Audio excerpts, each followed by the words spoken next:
तो हमें योग दर्शन क्या सिखा रहा है? मन के रोग मिटाने हैं तो क्या करना है? चित्त वृत्ति निरोधः। अपनी जो दुख देने वाली वृत्तियां हैं, जो विचार हैं, उनको हमें रोकना पड़ेगा। अगर हम उनको ऐसे ही बेलगाम कर देंगे तो फिर क्या होगा? ये उपनिषदों में आया है, आत्मानम रथिनम विद्धि। आत्मा क्या है?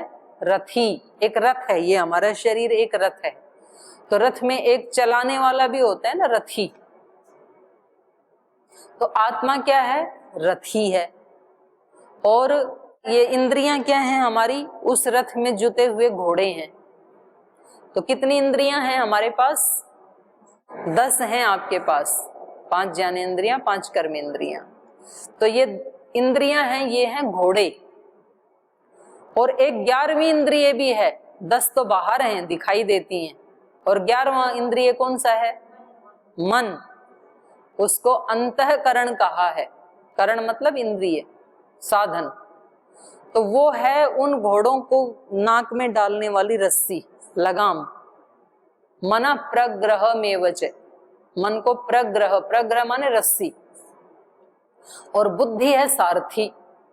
तो गाड़ी में एक तो पीछे बैठा होता है रथी, और एक होता है सारथी। सारथी मतलब उसको चलाने वाला, रथ को चलाने वाला कौन है? बुद्धि। तो ये हमारा ऐसा रथ है, ये शरीर, इसमें घोड़े हैं, ये इंद्रियां, और चलाने वाली है बुद्धि। और इसके अंदर जो बैठा है राजा गाड़ी में, वो है आत्मा। और वो घोड़ों के नाक पे जो रस्सी नकेल है, वो है मन। तो मन जो है किसके हाथ में होना चाहिए? चलाने वाले के हाथ में होना चाहिए ना, बुद्धि के हाथ में। लगाम किसके हाथ में होनी चाहिए? सारथी के हाथ में। तो सारथी इधर मोड़ेगा तो इधर मुड़ेंगे घोड़े, इधर मोड़े तो इधर मुड़ेंगे, सीधा करे तो सीधा। तो उसका कंट्रोल होना चाहिए ना लगाम के ऊपर, सारथी का। तो सारथी है बुद्धि, लगाम है घोड़े। तो मन के ऊपर यदि बुद्धि का कंट्रोल है, मन कहता नहीं ऐसा नहीं, ऐसा होना चाहिए, और बुद्धि यदि कहे कि नहीं ऐसा नहीं हो सकता है, तो बुद्धि ने कंट्रोल कर लिया मन को। तो फिर इंद्रियां क्या करेंगी? वैसे ही चलेंगी जिधर मन उनको मोड़ रहा है। और यदि हमारी बुद्धि के ऊपर मन का कंट्रोल है, बुद्धि हमें ठीक दिशा बताती है, लेकिन मन कहता है नहीं मैं ऐसा नहीं कर सकता हूं, तो मन हावी हो गया ना। तो अब लगाम छूट गई हमारे हाथ से। अगर रथ में 1-2 घोड़े हों तो भी हो सकता है कि वो एक ही दिशा में जाएं। आप कल्पना करो कोई ऐसा रथ जिसमें 10 घोड़े हैं। एक कहेगा पूर्व की तरफ जाऊंगा, दूसरा बोले पश्चिम में जाऊंगा, तीसरा बोले उत्तर में, चौथा बोले दक्षिण में, फिर 5वां बोले बीच वाली दिशा में, छठा बोले इधर वाली कोने वाली दिशा में, 7वां बोले इस कोने में, 8वां बोले इस कोने में, 9वां बोले नीचे जाऊंगा, 10वां बोले ऊपर जाऊंगा। तो इस रथ में बैठने वाले व्यक्ति की क्या दशा होगी? सारे लेके जाएंगे ना अपनी अपनी दिशा में, तो इसकी क्या हालत होगी बेचारे की? गाड़ी एक्सीडेंट होती है, कभी तो ऐसे गिर जाती है, कभी ऐसे गिर जाती है, और ये चारों तरफ ऐसे ऐसे रथ गिरता रहे, तो बैठने वाले का क्या हाल होगा? वो हमारा हो रखा है, हम ऐसे ही, क्योंकि हमारा कंट्रोल मन के ऊपर नहीं है, मन ने बुद्धि के ऊपर कंट्रोल किया हुआ है। तो इंद्रियां हमारे से वो करवाती हैं जो उनके मन में आता है। जबकि घोड़े हमारे साधन हैं, वो हमारे ऊपर कंट्रोल करने वाले नहीं, हमें उनके ऊपर कंट्रोल करना है। तो फिर हमें जहां पहुंचना था वो बड़े आराम से वहां ले जाके छोड़ देंगे हमें, और हम अपने डेस्टिनेशन पे पहुंचने के बाद उनको फ्री कर देंगे, चलो भाई अब तुम घास खा लो, हम पहुंच गए अपने वहां। तो हमारी इंद्रियों का जो डेस्टिनेशन है योग में, वो क्या है? समाधि को प्राप्त करना, चित्तवृत्तियों का निरोध करना, अपने सारी समस्याओं का समाधान करना। तो ये हम कर सकते हैं। ऐसा यदि हमें हो गया तो फिर हमारा मन, इंद्रिय, शरीर ये प्राप्त करना सार्थक हो गया। ये ही असली योग है। अब इस योग की अवस्था में फिर आप जो भी कर्म करेंगे वो सब कर्म योग बन जाएगा, भक्ति योग बन जाएगा, ज्ञान योग बन जाएगा, उद्योग बन जाएगा, वो सब योग ही होगा फिर।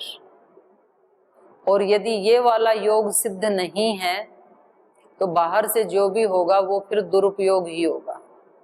इंद्रियों का भी दुरुपयोग होगा, शरीर का भी, मन का भी, बुद्धि का भी, समय का भी, शक्ति का भी, जीवन का ही दुरुपयोग हो जाएगा फिर। तो यही असली योग है।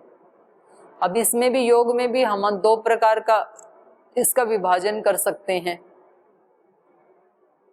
एक अंदर वाला योग जो हमें पतंजलि महर्षि सिखा रहे हैं, एक बाहर वाला योग वो हमें न्याय वैशेषिक आदि सिखाते हैं, मीमांसा आदि सिखाते हैं। दिन में कैसे काम करना है ये तो बाहर के कर्म हो गए, और अंदर कैसे करना है वो योग दर्शन बता रहा है। योगस् चित्तवृत्ति निरोध, क्लिष्ट वृत्तियों को रोकना, अक्लिष्ट वृत्तियों को उठाना।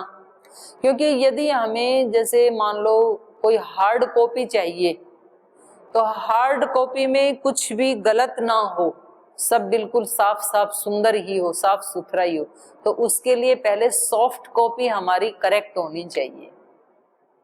यदि कंप्यूटर की जो सॉफ्ट एप्लीकेशन है उसमें यदि कोई फॉल्ट है तो आप जो भी प्रिंट आउट निकालेंगे वो कैसा निकलेंगे, फॉल्ट ही निकलेंगे। उसको आप सुधारते रहो। वास्तव में आपको सुधार करना है तो कहाँ करना चाहिए, सॉफ्ट कॉपी में। अब आप हजारों प्रिंट आउट निकालो, सारे कैसे निकलेंगे, करेक्ट निकलेंगे। तो अंदर यदि हमने करेक्ट कर लिया, अपने मशीन को चलाना सीख लिया, अपने मन को चलाना सीख लिया, कब इस मन को ब्रेक लगाना है, कब इसको स्पीड देनी है, कब कौन सी दिशा में चलाना है, कब कहां से हटाना है, ये यदि हमारे हाथ में आ गया तब हमें कोई दुखी नहीं कर सकता है। महात्मा बुद्ध ने साधना करके वो आपने जो दी थी वो मैंने तो ली नहीं, तो या तो वो वापस आपके पास ही आ गई होंगी या यहीं कहीं पड़ी होंगी, ढूंढ लो अपनी अपनी। आपने जो गाली दी थी मैंने ली नहीं। तो योगी ऐसे कर लेते हैं। तो ये देखो चित्त की कितनी ऊंची स्थिति है। वही तो मन है उनके पास भी और वही मन हमारे पास भी है। हमें तो कोई छोटा सा मतलब कड़वी दृष्टि से भी देखे तो भी हम आहत हो जाते हैं कि ऐसे क्यों देखा मेरी तरफ, प्रीति पूर्वक क्यों नहीं देखा। और उनके ऊपर पूरी बौछार करी तब भी वो उससे प्रभावित नहीं होते हैं। तो ये कितना उन्होंने अपने आप को, इसको मन को चलाना सीख लिया, कितनी ट्रेनिंग दे दी। तो ये ही योग है। योगस् चित्तवृत्ति निरोधः तदा द्रष्टु स्वरूपे वस्थानम वृत्ति सारूप्यमितरत्र वृत्तय पंचतय क्लिष्टा क्लिष्टाः। तो आगे चलो, वो कौन सी हैं पांच, प्रमाण, विपर्यय, विकल्प, निद्रा, स्मृतयः। पांच प्रकार के फंक्शन है इस मशीन की। पहला प्रमाण, इस समय आपके मन में कौन सी वृत्ति चल रही है, इन पांचों में से कौन सी वृत्ति में हो आप बताओ। प्रमाण, विपर्य, विकल्प, निद्रा, स्मृतय। इस समय प्रेजेंट, इस समय आप कौन सी वृत्ति में हैं, आपके मन में कौन सी वृत्ति है, कौन सी वृत्ति है, जोर से बोलो, अपना अपना बोलो, कौन सी वृत्ति है इस समय मन में, प्रमाण। और कौन सी वृत्ति है, जो स्मृति, स्मृति। और बोलो, और कोई है, एकाग्र। एकाग्र तो अवस्था है। इन पांचों में से वृत्ति कौन सी है, प्रमाण, विपर्य, विकल्प, निद्रा, स्मृति। इन पांचों में से इस समय कौन सी वृत्ति है आपके चित्त में, अपना अपना चेक करके बताओ ना। मन सबके पास है, कोई ना कोई वृत्ति चल रही है, तो अपना अपना बताओ। प्रमाण वृत्ति चल रही है ऐसा कितने को लगता है, हाथ उठाओ। ये कहते हैं प्रमाण वृत्ति में है। विपर्य में कितने हैं, हाथ उठाओ। विपर्य में, अच्छा।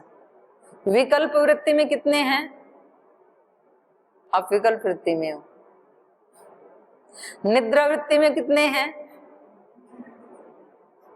निद्रा में कोई नहीं है। स्मृति में कितने हैं? 4-5 स्मृति में। हाँ जी महात्मा जी, कौन सी स्मृति आ रही है? उसको स्मृति थोड़ी कहते हैं, उसको तो प्रत्यक्ष प्रमाण कहते हैं।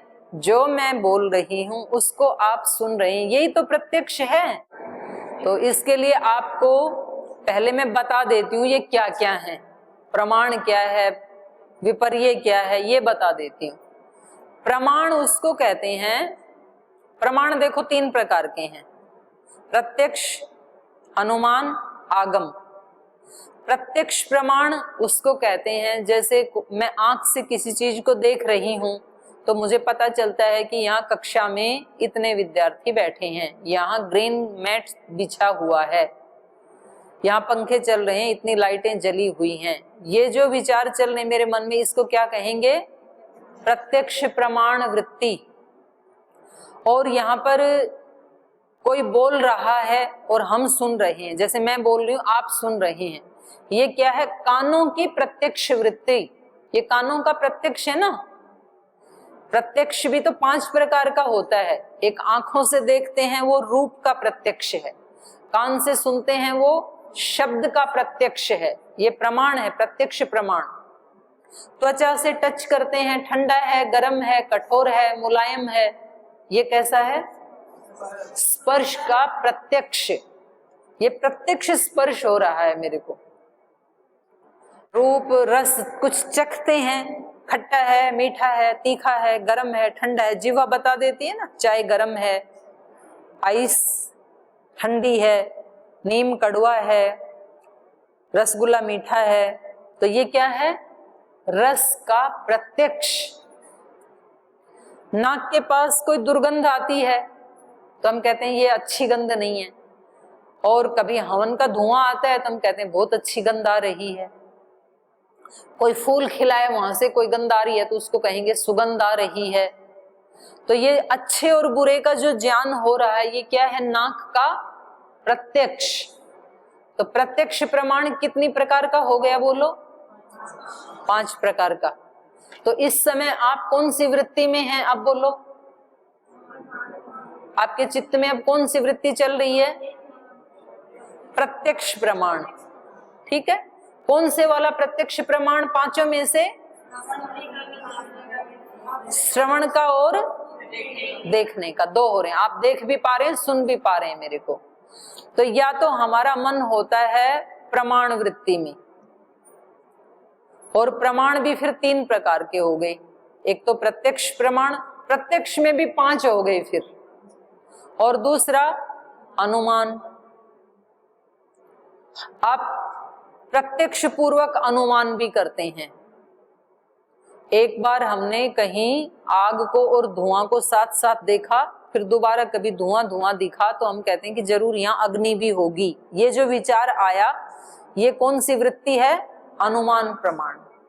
तो ये अनुमान वृत्ति है, तो इसको भी प्रमाण में ही लेंगे। और तीसरा है शब्द प्रमाण।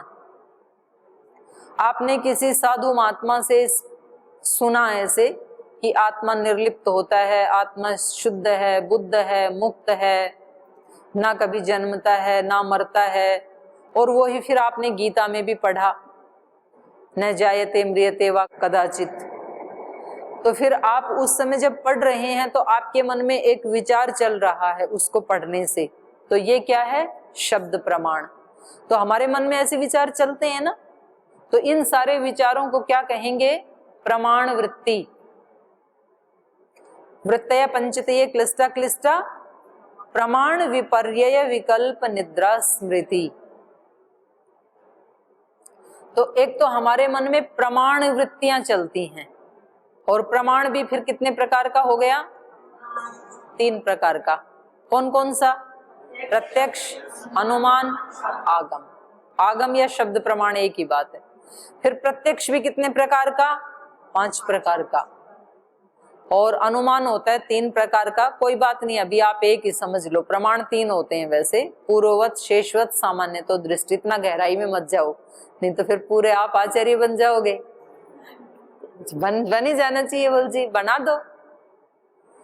और शब्द प्रमाण तो एक ही होता है, जो आप्तोपदेश होता है, ऋषियों के जो उपदेश हैं उसको शब्द प्रमाण कहते हैं। तो या तो हमारा मन रहता है प्रमाण वृत्ति में, दूसरा है विपर्यय। विपर्यय किसको कहते हैं? विपर्ययो मिथ्या ज्ञानम अतद्रूप प्रतिष्ठम, यहाँ पर ही सूत्र है जो आप याद कर रहे हैं ना। तो विपर्यय किसको कहते हैं? विपर्ययो मिथ्या ज्ञानम, विपर्यय कहते हैं अज्ञान को, मिथ्या ज्ञान को। ठीक ठीक ज्ञान नहीं होता है हमें, लेकिन विचार तो चलता रहता है। विपर्ययो मिथ्या ज्ञानम अतद्रूप प्रतिष्ठम, वैसी कोई चीज होती नहीं है, वैसी कोई सिचुएशन होती नहीं है, लेकिन विचार चलता रहता है हमारे मन में। तो विपर्ययो मिथ्या ज्ञानम अतद्रूप प्रतिष्ठम, उसको विपर्यय कहते हैं। तो आपके पास ये जो पुस्तक है ना, इसमें भी देख भी लो, तो इसमें इतना छोटा सा ही अर्थ किया गया है। विपर्ययो मिथ्या ज्ञानम अतद्रूप प्रतिष्ठम, उसमें मिथ्या ज्ञान होता है, स्पष्ट ज्ञान नहीं होता है। और फिर उससे अगला क्या है? शब्द ज्ञानानुपाती वस्तु शून्य विकल्पः। पहले इसको कर लेते हैं, विपर्य मिथ्या ज्ञानम अतद्रूप प्रतिष्ठम। तो इसमें क्या होता है, जैसे किसी किसी को, यहाँ पर जो व्यास भाष्य में जो उदाहरण दिया है, इन्होंने दिया है कि जैसे किसी किसी को आंख में कोई दोष हो जाता है तो एक चंद्रमा की बजाय दो चंद्रमा दिखाई देते हैं। आगे से एक गाड़ी आ रही हो तो दो गाड़ी दिखाई देती हैं, तो कई बार उनका एक्सीडेंट हो जाता है। तो ये क्या है? विपर्य वृत्ति। चित्त में वो चीज होती नहीं है, लेकिन हमारे मन में हम उसकी कल्पना कर लेते हैं। तो ऐसे विचार कई बार चलते हैं ना, कि आज मेरे पति लेट आए हैं, अभी घर आए नहीं, 5 बजे छुट्टी हो गई थी, तो हो सकता है कहीं एक्सीडेंट हो गया हो सकता है कहीं भीड़ में फंस गए हो सकता है किसी मित्र के साथ कहीं चले गए हो सकता है किसी लड़की के साथ चले गए हो सकता है मेरे पीहर चले गए हों। ऐसा कुछ भी होता नहीं है, लेकिन विचार आते हैं कि नहीं मन में।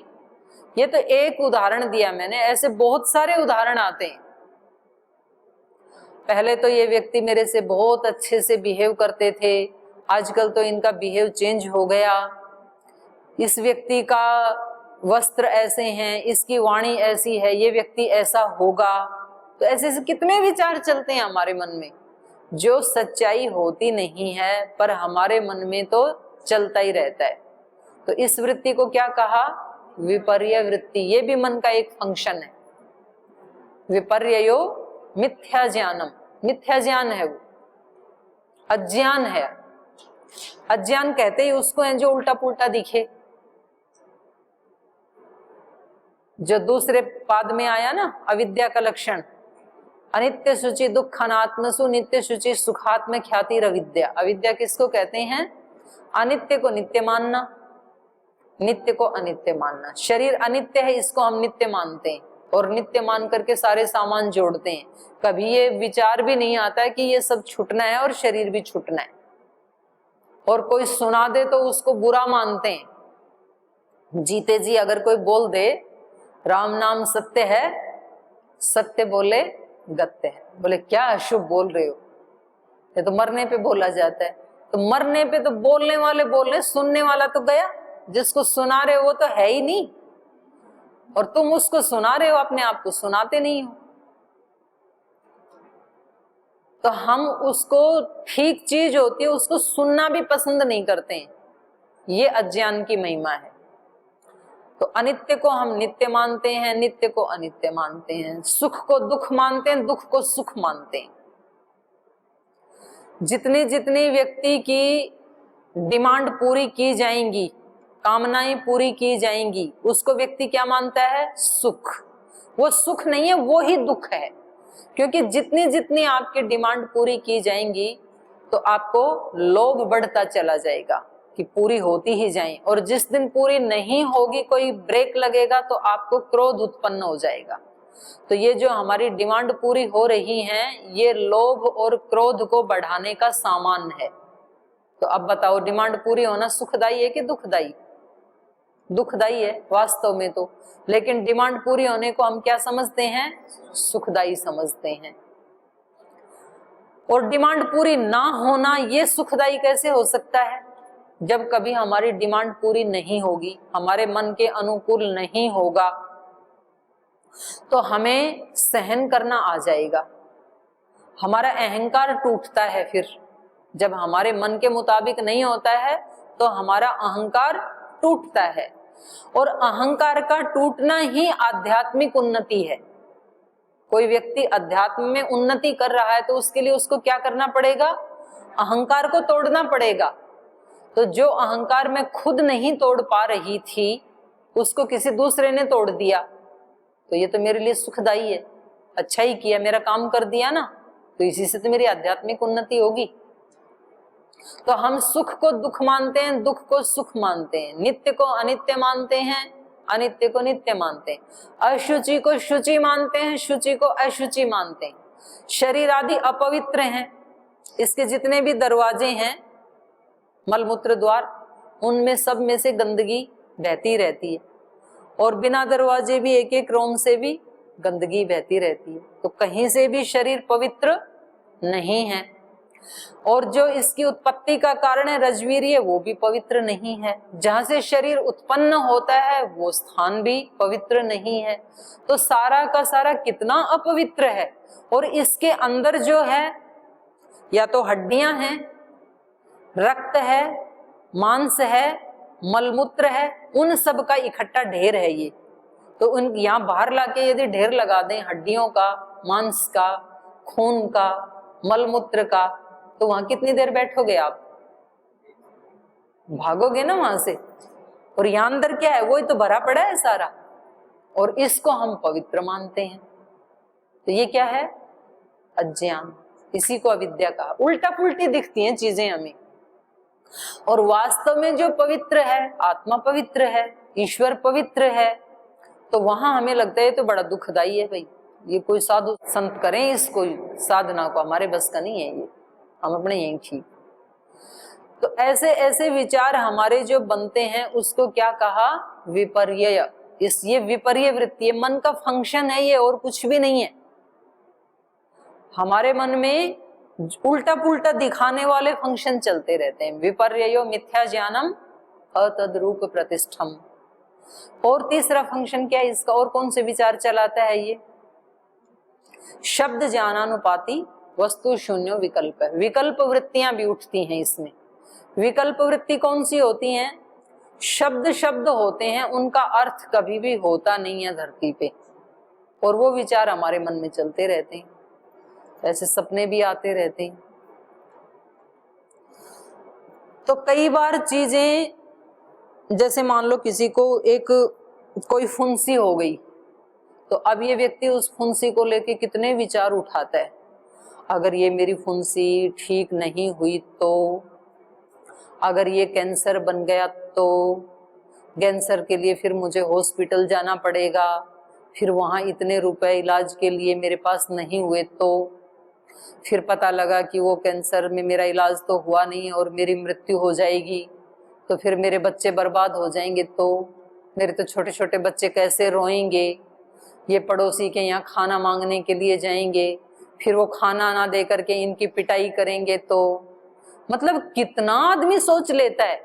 और जबकि वो मामूली सी फुंसी थी, ना कैंसर हुआ, ना आप हॉस्पिटल गए, ना आपकी मृत्यु हुई, ना आपके बच्चे वीरान हुए, ना कहीं भीख मांगने, कुछ भी नहीं हुआ, लेकिन हमारे मन ने तो सारा उठा लिया अंदर।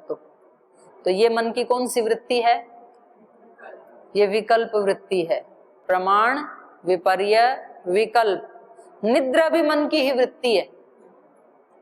जो हम सोते हैं ना, तो जैसे ही हम बेड पे गए और हमने अपने मन को बता दिया कि जब रात को बेड पे आके लेटते हैं तो उसके बाद नींद आती है, तो मन फिर चुप हो जाता है, बाकी काम छोड़ देता है, उसमें लीन हो जाता है। तो वो भी एक मन की ही वृत्ति है, निद्रा। और पांचवी है स्मृति।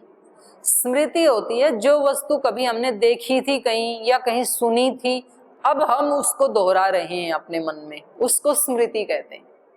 स्मृति के अनुभूत विषय असंप्रमोश स्मृति ही।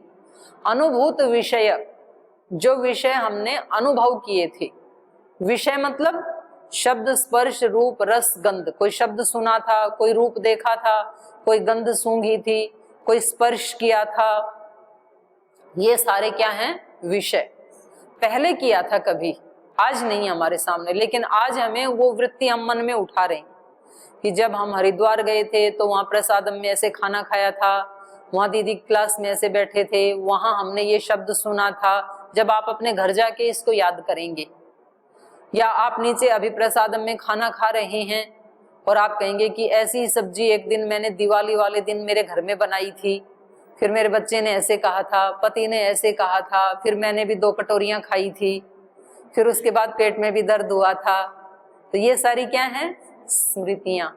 अनुभूत विषय, जिन विषयों की हमने अनुभूति की उनसे असंप्रमोश है, उनको न भूलना, चित्त उनको उठाता ही रहता है, चुराता ही रहता है, उसको कहेंगे स्मृति।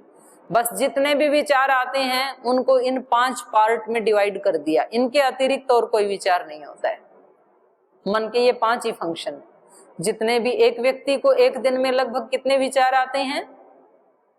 60 से 70 हजार। जिन लोगों ने जाना उन्होंने बताया रिसर्च करके, और वो 60-70 हजार में से हमारे काम के कितने होते हैं? मुश्किल से 50-60 जो हम काम करते हैं ना, तो बाकी के तो ऐसे ही चलते रहते हैं और हमारी एनर्जी वेस्ट ही होती है उसमें। तो इसलिए हमें कह रहे हैं महर्षि पतंजलि कि आपको अपनी एनर्जी को बचाना है, योग की स्थिति को पाना है, तो क्या करना है?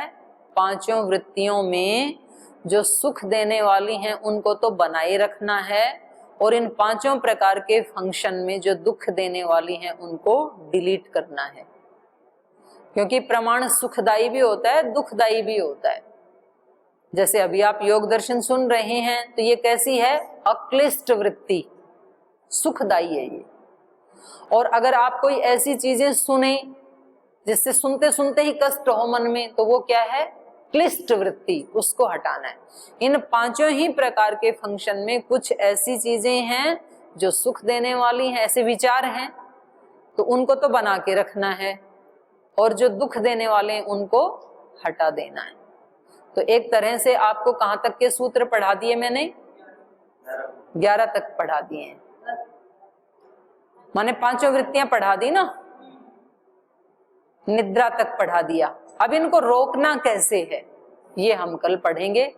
आज समय हो गया, आज यही पाठ को विराम देते हैं।